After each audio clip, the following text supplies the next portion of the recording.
जय श्री कृष्ण, जय श्री राधे। मित्रों, मलमास अधिक मास अर्थात पुरुषोत्तम मास के इस सीरीज में आज द्वितीय दिवस की कथा और द्वितीय दिवस की कथा का महात्म्य जो है वह मैं आपसे चर्चा करने जा रहा हूँ। उसके पहले भगवान पुरुषोत्तम का ध्यान करते हैं। आँखों को बंद करके सबसे पहले वंशीधर भगवान श्री कृष्ण का ध्यान करिए।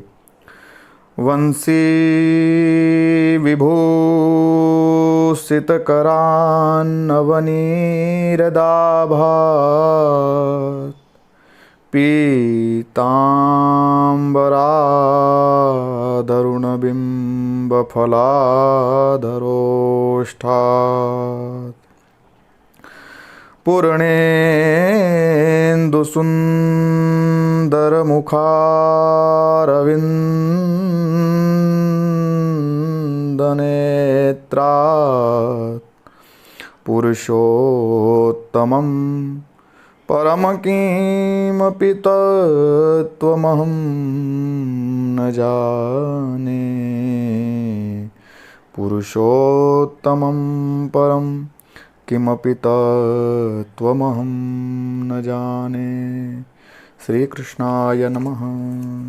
द्वितीय अध्याय में सूत जी कहते हैं कि महाराज, पूर्व में हमने जाना कि नैमिषारण्य इत्यादि में सभी महात्मा जन इकट्ठा हुए हैं और वहाँ पर परीक्षित राजा के श्राप प्राप्त होने की चर्चा चल रही थी और भगवान सुखदेव के आगमन की बात हुई थी।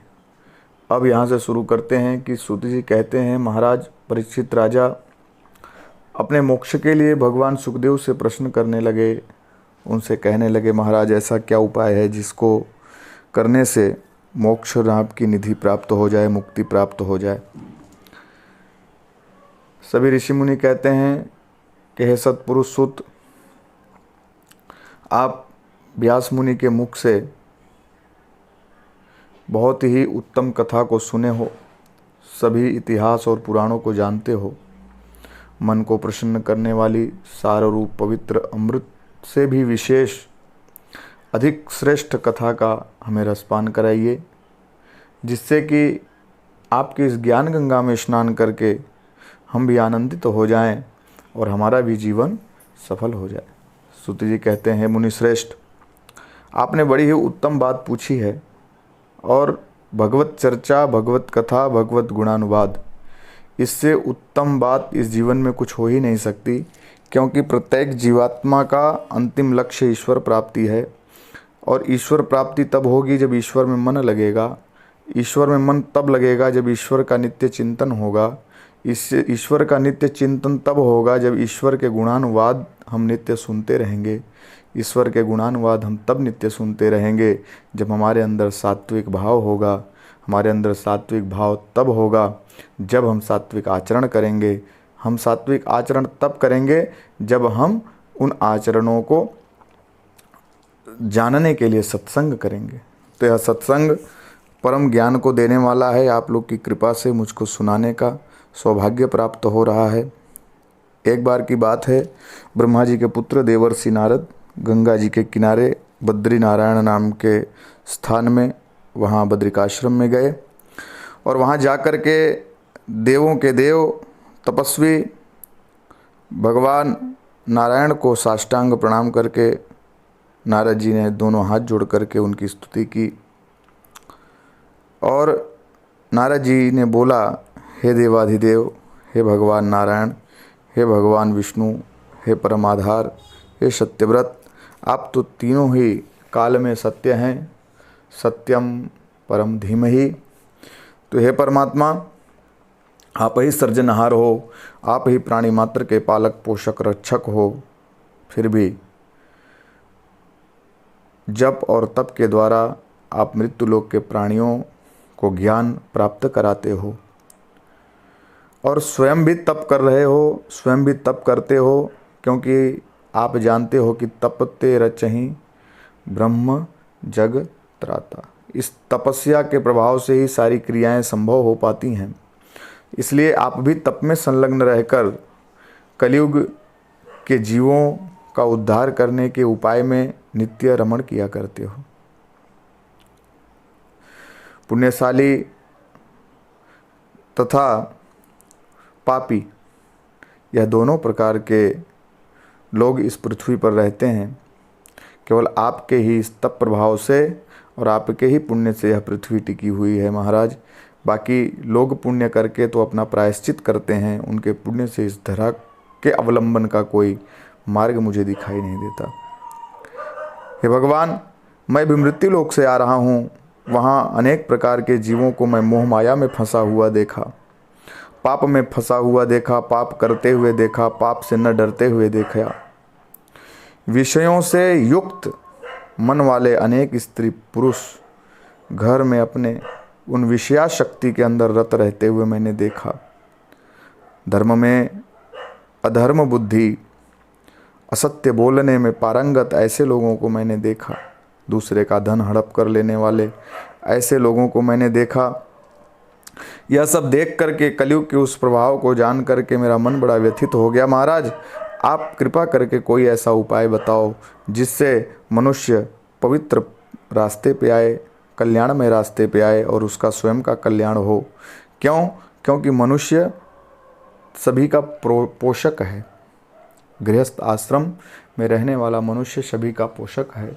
वह हव्य द्वारा और कव्य द्वारा पितरों और देवताओं को यज्ञ का भाग और श्राद्ध तर्पण इत्यादि का भाग पहुंचा करके सृष्टि के क्रम का एक सहभागी चक्र है। यदि वह दूषित हो जाएगा महाराज, तो सृष्टि का कार्य विलंबित हो जाएगा, कष्ट में पड़ जाएगा, तकलीफ में पड़ जाएगा। इसलिए मनुष्य सही रास्ते पे रहे, यह पूरी सृष्टि के लिए जरूरी है। तो हे प्रभु, उसका कल्याण हो, वह धर्म मार्ग पे सभी मनुष्य चलें। कलयुग तो है, युग तो नहीं बदला जा सकता, लेकिन युग धर्म के हिसाब से मनुष्य के स्वभाव कुछ ऐसे विधि विधान से बदल जाएं जिससे वह उस युग में रहते हुए भी अपने आप को बचा करके धर्म बुद्धि रखते हुए धर्माचरण करें। ऐसा कोई उपाय हो तो बताओ।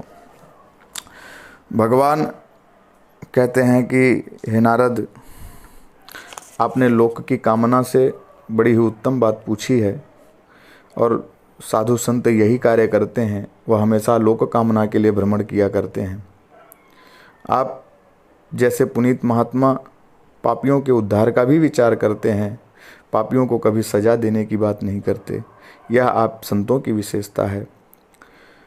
इस संसारियों के त्रिविताप और दुखों का नाश करने के लिए मैं आपको पवित्र पुरुषोत्तम महीने की कथा बताता हूँ, जिसका श्रवण करने से, पठन करने से, जप करने से, पुरुषोत्तम मास का व्रत उपवास इत्यादि करने से मनुष्यों को सभी प्रकार के कष्ट, पाप, ताप, दुख, दारिद्र्य और संताप से मुक्ति मिलती है। उनके इन सभी दुर्गुणों का नाश होता है और अंत में वह मेरे धाम वैकुंठ को प्राप्त करते हैं। भगवान बोले, हे नारद, गोपियों के मुखरूप कमल के रस ने ग्रहण करते हुए भ्रमर के समान रासलीला चालू करने वाले रसिक पुरुष, परम श्रृंगार रूप आदि पुरुष, परमात्मा स्वरूप और वृंदावन में विहार करने वाले भगवान ब्रजपति श्री कृष्ण की यह पवित्र कथा है, जिसको सुनने से मनुष्य परम पवित्र हो जाता है। हे पुत्र, जिसकी आँख का मात्र एक पलकारा, आँख गिरने और उठने मात्र से ब्रह्मा जी का प्राकट्य हो जाता है, सृष्टि का लय और अंत जिनके इशारे पर हुआ करता है, ऐसे परमेश्वर के कर्मों का वर्णन करने में तो कौन समर्थ है। लेकिन यह पुरुषोत्तम महात्मा, जिसको भगवान ने स्वयं अपना नाम दिया हुआ है इस पुरुषोत्तम महीने को, उसके महात्मा को आदरपूर्वक कहता हूँ, उसको सुनो। क्योंकि यह पुरुषोत्तम महीना तीनों प्रकार के ताप, दरिद्रता और वैधव्य को दूर करने वाला है, श्रेष्ठ पुत्र और मोक्ष को देने वाला है। यह पुरुषोत्तम महीना विशेष रूप से सेवन करने योग्य है, विष्णु को प्रिय है, कृष्ण को प्रिय है, इसलिए इसका सेवन विशेष करना चाहिए। नारद जी कहते हैं, महाराज, पुरुषोत्तम देव कौन है, उनका महात्म्य क्या है, आप विस्तार से कहिए। सूत जी कहते हैं, मुनियों, नारद जी का यह वचन सुनकर भगवान नारायण पुरुषोत्तम ने मन में बार बार एकाग्र भाव ला करके फिर कहा। नारायण भगवान ने कहा, देवर्षि नारद, पुरुषोत्तम यह एक महीना है और इनके नाम के कई कारण हैं। इस महीने के स्वामी भगवान आदि पुरुष जगत नारायण श्री विष्णु के संपूर्ण कलावतार भगवान श्री कृष्ण हैं और यह मास, यह महीना व्रत करने से पुरुषोत्तम भगवान अर्थात भगवान श्री कृष्ण, भगवान वैष्णव परम प्रसन्न होते हैं। नारद जी ने पूछा, महाराज चैत्र और इत्यादि महीनों के स्वामी के विषय में तो मैंने सुना था, परंतु इस महीने के स्वामी भगवान नारायण अथवा पुरुषोत्तम हैं, इसका कारण क्या है? अथवा तो ये सब करने से यह देव कैसे प्रसन्न होते हैं, इसका फल क्या है? यह सब आप हमको विस्तार पूर्वक बताइए। सूत पुराणी कहते हैं, महाराज मुनिश्रेष्ठ नारद जी ब्रह्मा जी के पुत्र हैं। नारद जी के ऐसे वचन को सुन कर के और भगवान लोक कल्याण के हित से पुरुषोत्तम मास की अत्यंत आनंददायक कथा और महात्म को कहने लगे।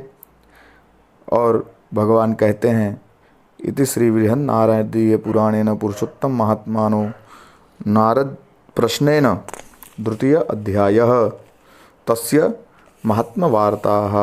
अब इस कथा का महात्मा हम लोग सुनेंगे। महाराज, एक भृगुपुर नाम का एक गांव था। वहाँ एक ब्राह्मण और ब्राह्मणी रहे करते थे। ब्राह्मण और ब्राह्मणी बहुत धर्मनिष्ठ थे, धर्म युक्त बुद्धि के थे, नित्य प्रभु का सेवन करते हुए अपने जीवन का आचरण कर रहे थे। एक बार ब्राह्मणी तालाब पे पानी भरने गई और वहाँ पड़ोस के लोगों ने उसको कुछ मेहना मारा, मेहना उलाहना दिया कि तू तो बांझणी है, तुझे कोई पुत्र नहीं है और तेरा जीवन बेकार है। आकर के उसने पति से कहा कि हम लोग तो बांझ हैं, हम लोग का जीवन बेकार है, अब महाराज हमको कोई एक बहू ला के दो। ब्राह्मण उसकी ऐसी भोली बातें सुनकर हंसने लगा, कहने लगा, अरे मूर्ख, बहू तो उसके होती है जिसके पुत्र होता है, यहाँ तो पुत्र ही नहीं है तो बहू कहाँ से आएगी हैं? इसलिए ऐसा विचार छोड़ दे, जो ईश्वर ने हमको दिया हुआ है उसी में संतोष मानते हुए हमको जीवन यापन करना चाहिए। कुछ पूर्व जन्मों के पाप रहे होंगे जिसके माध्यम से हमको यह समय, ऐसा जन्म, ऐसी व्यवस्था प्राप्त हुई। आगे से वह चीज़ न प्राप्त हो, उसके लिए हमें धर्म कर्म इत्यादि करते रहना चाहिए। पिछले जीवन के प्रभाव से, पिछले पाप पुण्य के प्रभाव से यह जीवन हमारा ऐसा हुआ, पर अब हमको ऐसा जीवन बनाना चाहिए कि जिससे हमारा आने वाला जन्म सफल हो जाए। लेकिन कहते हैं महाराज, भूखे व्यक्ति को भोजन की लालसा होती है, उसको प्रवचन और ज्ञान की बातें नहीं सुहाती। उसी प्रकार ब्राह्मणी कहने लगी कि नहीं, मुझको जगत उलाहना देता है, तू बांझणी है। और अब वैसे तो ईश्वर भक्ति की महिमा क्या, ईश्वर की हम इतनी भक्ति करते हैं, और पुत्र हो तो बहू आए तो वो तो भाई सबको समझ में आता है, लेकिन बिना पुत्र के बहू आए यह ईश्वर की विशेष महिमा कही जाएगी। इसलिए आप मेरे लिए बहू लेके आओ, नहीं तो मैं अन्न जल का परित्याग कर दूंगी। ब्राह्मण बहुत चिंता में पड़ गया। ब्राह्मण बहुत विचार करने लगा कि यह कैसा हठ लेकर के बैठी है, तो बाल हठ जैसा है, बिना विचारे यह विचार कर रही है, जब पुत्र ही नहीं है तो बहू कहाँ से आएगी। स्त्री तो स्त्री, उसने अपने स्वभाववश एक उपाय सुझाया। बोले, ब्राह्मण देवता, आप बहू तो मेरे लिए ले ही आओ, क्योंकि बहू का मुंह देखे बिना मैं मरने वाली नहीं हूँ, और अगर बहू नहीं आई तो मैं प्राण त्याग दूंगी। बहू लाने का एक रास्ता मैं आपको बताती हूँ। ब्राह्मण ने पूछा, क्या? तो ब्राह्मणी कहती है कि आप अपने मित्र के यहाँ, एक कन्या है, स्वरूपवान गुणवान है, उसके यहाँ जाओ और उस मित्र से आपने कब अभी तक मिले नहीं हो, बहुत पुरानी बात हो गई, वो आपको जानता नहीं है, बहुत दूर रहता भी है, उसको पता भी नहीं कि आपके संतान है कि नहीं। उसके यहाँ रुकना और उसकी कन्या के विषय में मैंने सुन रखा है, तो उसकी कन्या का हाथ मांगना। जब वह पूछे कि आपका पुत्र कहाँ है तो कह देना वह काशी पढ़ने के लिए गया है, और जब लौट करके आएगा तब हम उसका 4 फेरा करवाएंगे, अभी 3 फेरा तो यह जो मेरे पुत्र की पोथी है, दुपट्टा है, इसके साथ करवा लेते हैं। गांव में अक्सर रिवाज रहता है कि जो कोई फेरे के समय वस्त्र, अंगवस्त्र जो रहते हैं वर के, वह भी घुमा करके फेरे ले लिए जाते हैं। तो उस विधान को उसने कहा। ब्राह्मण को भी अंतर अंतर में ऐसी इच्छा तो थी ही, वह भी विचार करके उस ब्राह्मण के यहाँ पहुँचा और वहाँ सारी बात बताई कि मुझे आपकी कन्या से अपने पुत्र का विवाह करना है। जब पुत्र के बारे में पूछा गया तो उसने वही बात कही कि वह काशी पढ़ने गया है और यह उसका अंगवस्त्र है, उसके साथ 3 फेरा करा करके हमको भेजिए, हमारे घर पे हम लोग बूढ़े हो गए हैं, सेवा करने के लिए एक स्त्री चाहिए, और जब पुत्र आ जाएगा तो चौथा फेरा करवा देंगे, हम विवाह पूर्ण करा देंगे। मैं भी ब्राह्मण हूँ, आप भी ब्राह्मण हो, इसलिए हमको कोई विधान का दोष नहीं होगा। आप भी जानते हो, हम भी जानते हैं। वह ब्राह्मण भी तैयार हो गया, क्योंकि यह संस्कारी ब्राह्मण था, मित्र को बचपन का मित्र था, इसलिए पहले जानता था। तो उसने विश्वास करके अपनी कन्या का विवाह, कहते हैं महाराज, उस बालक के अंगवस्त्र से, कल्पित बालक के अंगवस्त्र से करके और कन्या को विदा कर दिया। कहते हैं जब बहू को लेकर के आ गई, सबसे छुपा करके वह ब्राह्मणी रखती थी अपनी बहू को, कोई जान न पाए पड़ोस में, क्योंकि यदि कोई जान लिया कि यह बहू है तो भेद खुल जाएगा। बाहर निकलने नहीं देती थी, बाहर का सारा कार्य स्वयं करती थी, अंदर अंदर ही रखती थी, और बहुत प्रसन्न हो गई, बहुत प्रसन्न चित्त से रहती थी। इस तरह से कहते हैं महाराज पुरुषोत्तम महीना आया। पुरुषोत्तम महीना का वह लोग पालन किया करते थे, भगवान पुरुषोत्तम की बड़ी सेवा किया करते थे। जब पुरुषोत्तम महीना आया तो पुरुषोत्तम भगवान की सेवा करने का उसने निश्चय किया। दोनों व्यक्ति पूर्ण रूप से व्रत रहने लगे। व्रत रहते रहते एक एक ब्राह्मण को रोज भोजन कराते और रात्रि जागरण करते, भगवान का भजन कीर्तन करते, बहू के साथ आनंद से जीवन निकाल रहे थे। एक बार क्या हुआ कि वह ब्राह्मणी बाहर किसी कार्य से गई थी, ब्राह्मण भी किसी कार्य से गया था। पड़ोस की एक औरत कुछ सामान लेने के लिए घर में आई, और जब घर में आई तो वहाँ एक नवीन स्त्री को देख करके वह चौंक गई। पूछी, तू कौन है बेटा? उसने कहा, मैं इस घर की बहू हूँ। जैसे ही उस स्त्री ने कहा कि मैं इस घर की बहू हूँ, वह ज़ोर ज़ोर से हंसने लगी। बोली, अरे बांझण लोगों के भी कहीं बहू होती है, ये जिसकी बहू बन के तू बैठी, इसके तो कोई संतान ही नहीं है, तो तू बहू किस बात की हुई? तेरा विवाह किससे हुआ? कन्या को बड़ा दुख हुआ। जब माता पिता लौट करके आए, सास ससुर लौट करके आए, तो उन्होंने उससे पूछा कि माँ, ऐसे ऐसे एक स्त्री आई थी और वह बोल रही थी कि जब इनके कोई संतान ही नहीं है तो बहू कैसी, तो सच्चाई क्या है? ब्राह्मणी ने सोचा कि अब तो भेद खुल जाएगा, लेकिन भगवान पुरुषोत्तम को साक्षी मान करके उसने बड़े दीन भाव से कहा कि बेटा, ये तो पड़ोसी हैं, ये एक दूसरे की प्रगति को देख करके जला करते हैं, इसलिए तू चिंता जरा भी मत कर। भगवान पुरुषोत्तम के आशीर्वाद से, भगवान पुरुषोत्तम की कृपा प्रसादी से मेरा लड़का काशी पढ़ने गया है, और वहाँ से लौट करके ज़रूर आएगा, और आकर के तेरा चौथा फेरा उसके साथ होगा। तू लोगों की बातों पे ध्यान मत दे। वह स्त्री पुनः प्रसन्न हो गई। उस दिन बहू को सासू ने सब घर का जितना भी भंडार था, जितने भी घर के अंदर कमरे थे, उन सब की चाबियां सौंप दी। बोला, बेटा आज से तू ये सब संभाल, और अब हम लोग सिर्फ भजन करेंगे, दूसरा कुछ नहीं करेंगे। ब्राह्मण ब्राह्मणी बैठ करके भगवान के चरणों में गुहार लगाने लगे, महाराज आज कैसी विपदा आन पड़ी, अपने स्वार्थ के कारण हमने झूठ तो बोल दिया, लेकिन अब लगता है झूठ पकड़ा जाएगा। झूठ पकड़ा जाएगा तो जितनी भी मान मर्यादा हमारी इस छोटी सी लड़की के मन में है, अथवा तो इसके जो कुछ स्वप्न होंगे वह सब अधूरे रह जाएंगे, और हम लोग महाराज बहुत ही दुखद स्थिति में आ जाएंगे, बहुत ही अपमानित महसूस करेंगे। अब आप ही हमारी लाज रखो। कहते हैं इसी प्रकार दिन बीतने लगे। पुरुषोत्तम मास का एक एक दिन बीतने लगा। वो लोग भक्ति में दोनों ब्राह्मण और ब्राह्मणी दृढ़ हो गए। एक दिन की बात है, उसकी बहू सारे दरवाजे खोल करके पूरे घर की साफ सफाई कर रही थी।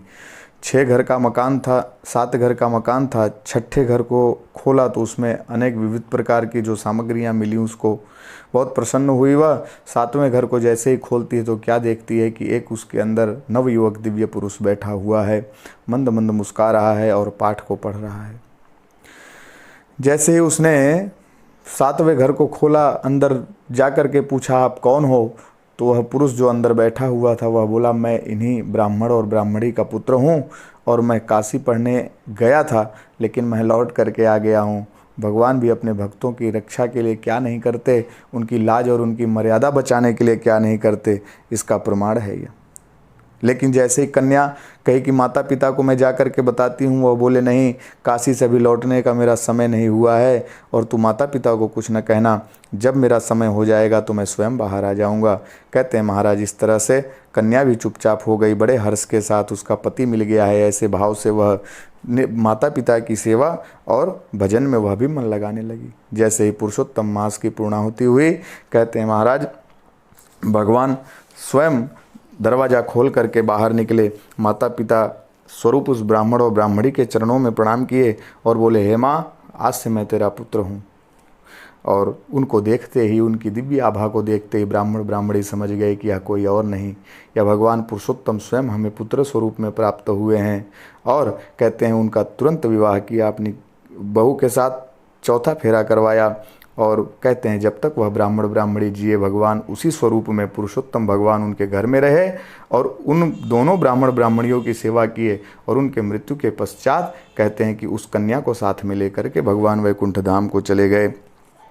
तो भाई ये भगवान पुरुषोत्तम की महिमा है। भगवान पुरुषोत्तम का इतना महान, इतना बड़ा फल है। जो कोई भी पूरे भक्तिभाव से भगवान पुरुषोत्तम के शरणागत होता है, भगवान पुरुषोत्तम एन केन प्रकारेण उसकी सभी इच्छा को पूर्ण करते हैं, सभी इच्छाओं में अशक्य इच्छाओं को भी पूर्ण करते हैं। इसलिए हम सब भगवान पुरुषोत्तम के चरणानुरागी बने और इस पुरुषोत्तम व्रत को कहें, सुने और करें, तो इससे प्राप्त जो फल है वह उसकी गणना किसी भी प्रकार से की नहीं जा सकती, क्योंकि पुरुषोत्तम मास अपने में अद्वितीय है। कहते हैं सभी महीनाओं में श्रेष्ठ गिना जाता है, क्योंकि भगवान ने इसको स्वयं का नाम दिया हुआ है। पुरुषोत्तम महीने में तीर्थ व्रत दान करने वाले व्यक्ति को अधड़क पैसा, अधड़क धन धान्य की प्राप्ति होती है और अंत में मुक्ति मिलता है। पुरुषोत्तम महीने के व्रत करने वाले के सभी पाप भस्म हो जाते हैं और पुण्य में उत्तरोत्तर वृद्धि होती है। पुरुषोत्तम महीने का व्रत और पूजन करने वाले अवश्य गोलोक को प्राप्त करते हैं।